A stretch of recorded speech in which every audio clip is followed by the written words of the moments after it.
be looking through a list of people comparing their ideas, teachings, efforts with the Buddha. Okay, let's have a look at who we'll be checking out.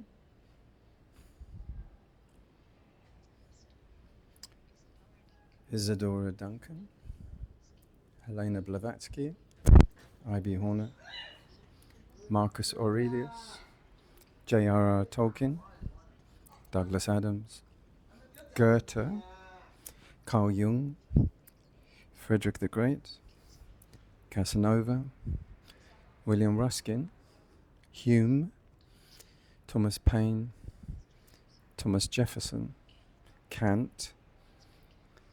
Let's begin with JR Tolkien, the master of myth and legends. Okay, I'll have quotes, references. Okay, here's J.R. Tolkien.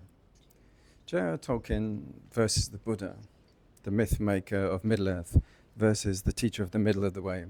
Contrasting myth and reality, J.R. Tolkien, creator of The Lord of the Rings and the Silmarillion, crafted a world of epic struggles where good battles evil and heroes endure hardship for noble causes.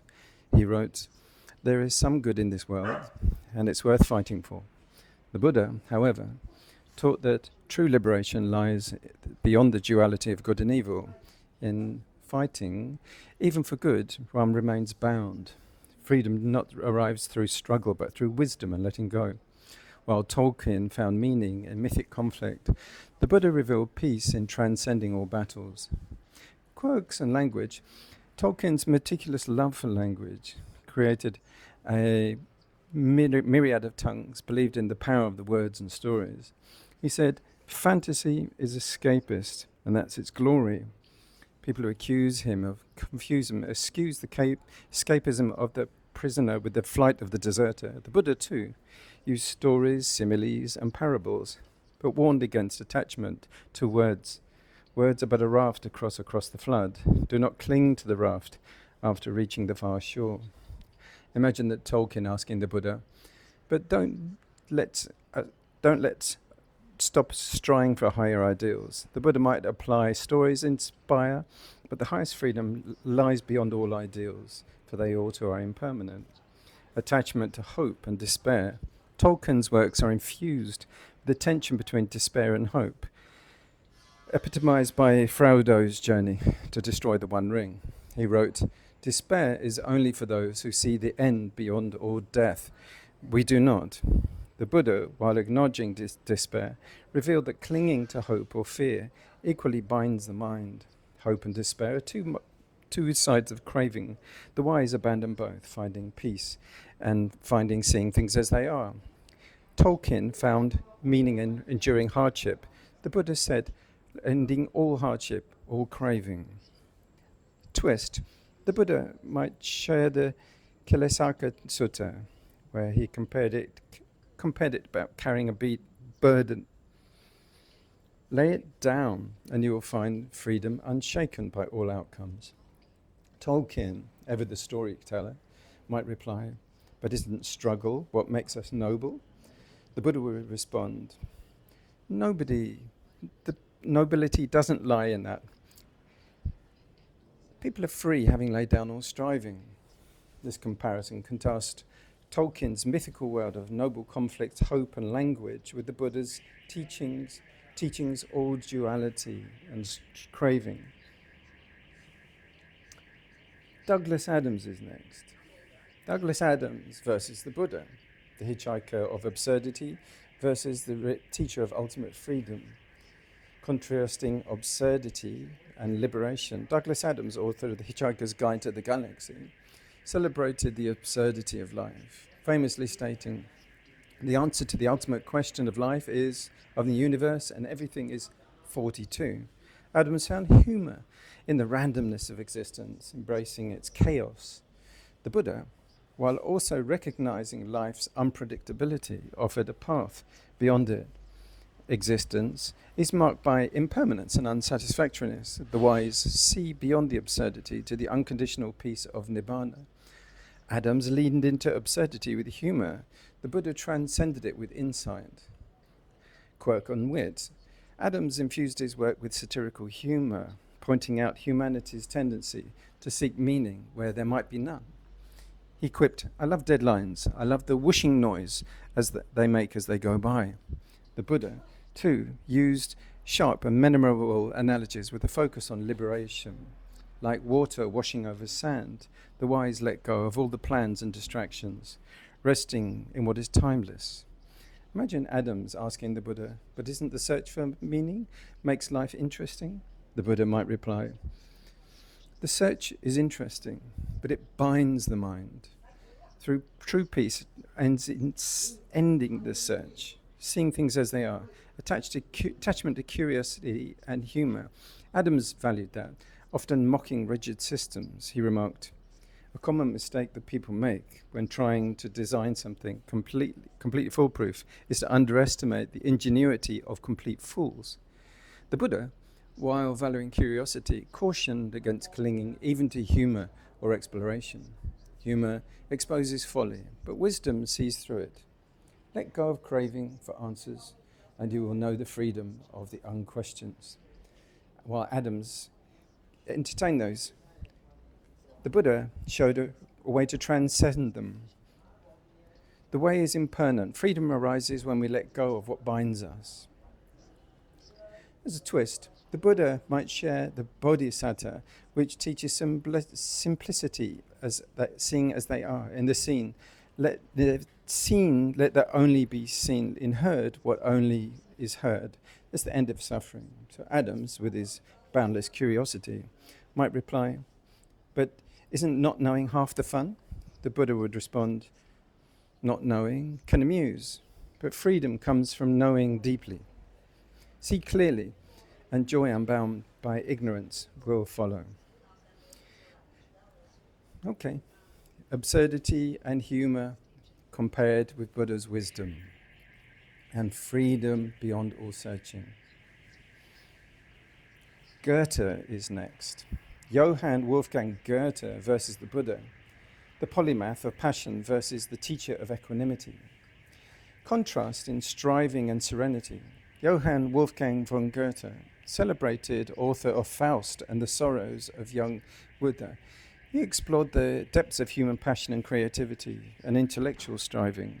He wrote, "Man must rise above the earth to the top of the atmosphere and beyond, for only thus will he fully understand the world in which he lives." Goethe viewed striving as intrinsic to humanity's greatness. The Buddha, while acknowledging human potential, taught the opposite. The greatest understanding comes not from striving, but from letting go. Freedom arises when the mind is unbound by craving. Quirk and Romanticism. Goethe's work often celebrated romantic ideals and the pursuit of the sublime, declaring that a person hears only what they understand. The Buddha also used skillful means to guide people, but focused on universal truths. The wise speak to the heart of understanding, yet the truth remains beyond words. It is seen by those who let go of self. Imagine Goethe asking the Buddha, "Isn't striving for beauty and greatness what elevates humanity?" The Buddha might reply, "Beauty arises from impermanence. True greatness lies from seeing through striving to the peace beyond desire." Attachment, passion and duality. Goethe's characters often wrestle with life's dualities, good and evil, love and loss, light and shadow.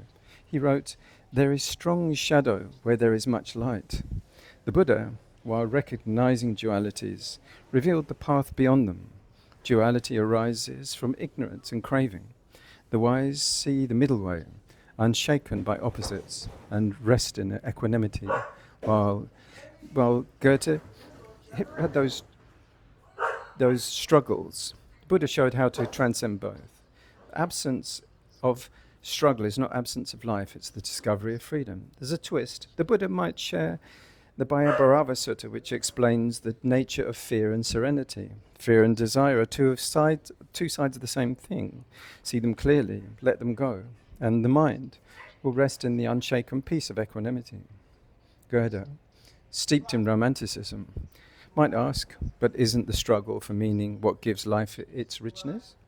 The Buddha would reply, Richness tied to struggle fades like a rose, but the deepest joy rises when it's deep, free of all craving. This highlights Goethe's passion and striving and struggle, contrasted with the Buddha's teaching of serenity, non-attachment, and liberation beyond dualities.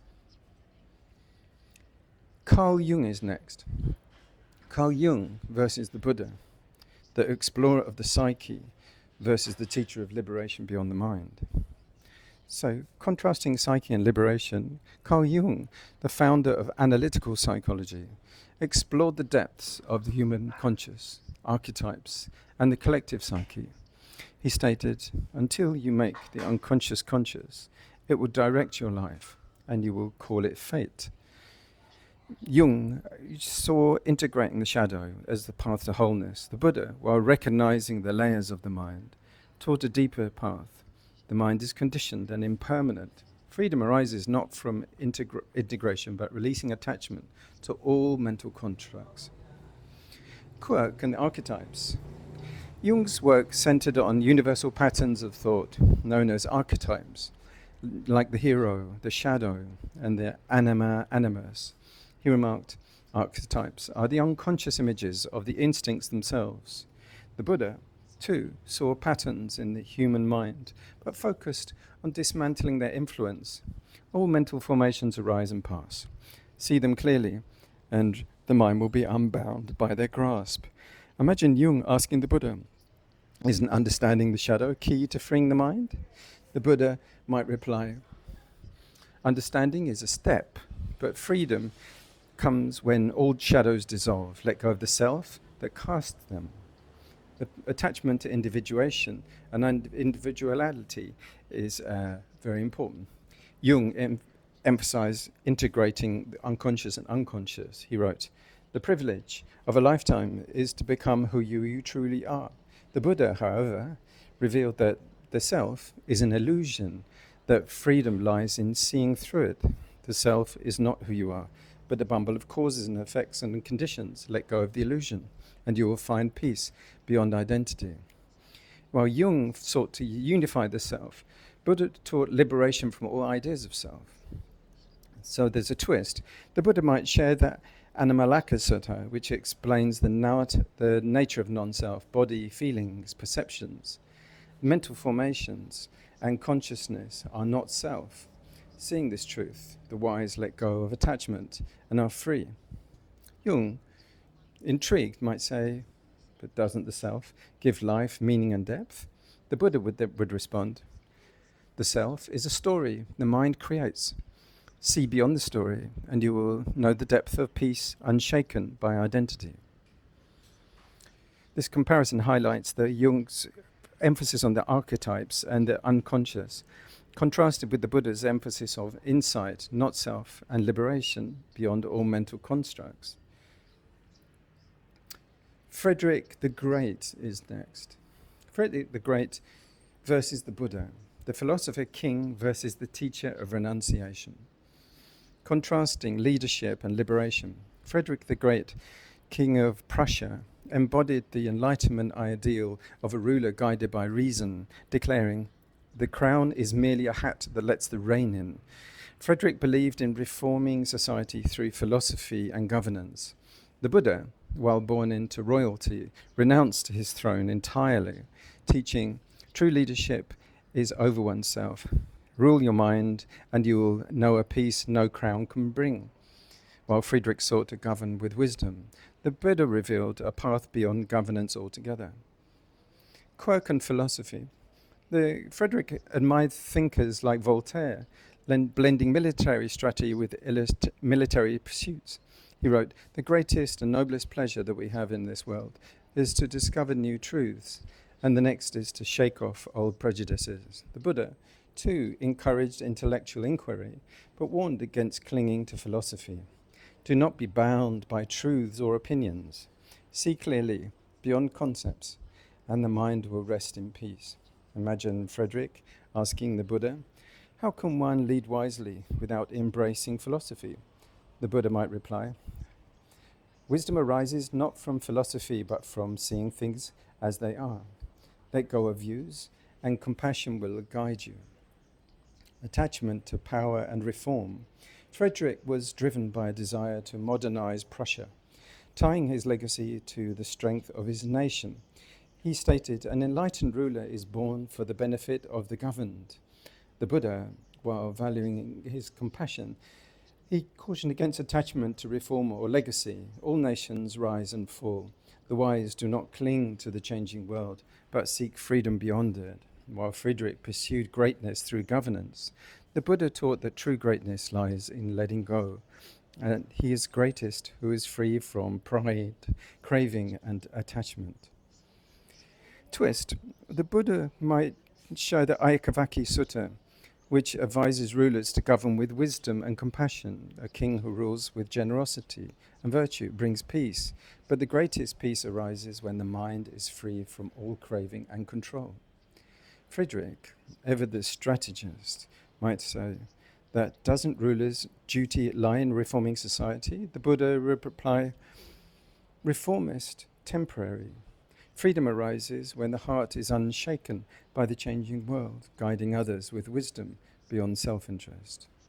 This comparison contrasts Frederick's pursuit of enlightenment, governance, philosophy, and reform with the Buddha's teaching of renunciation, non-attachment, and liberation beyond the responsibilities of leadership.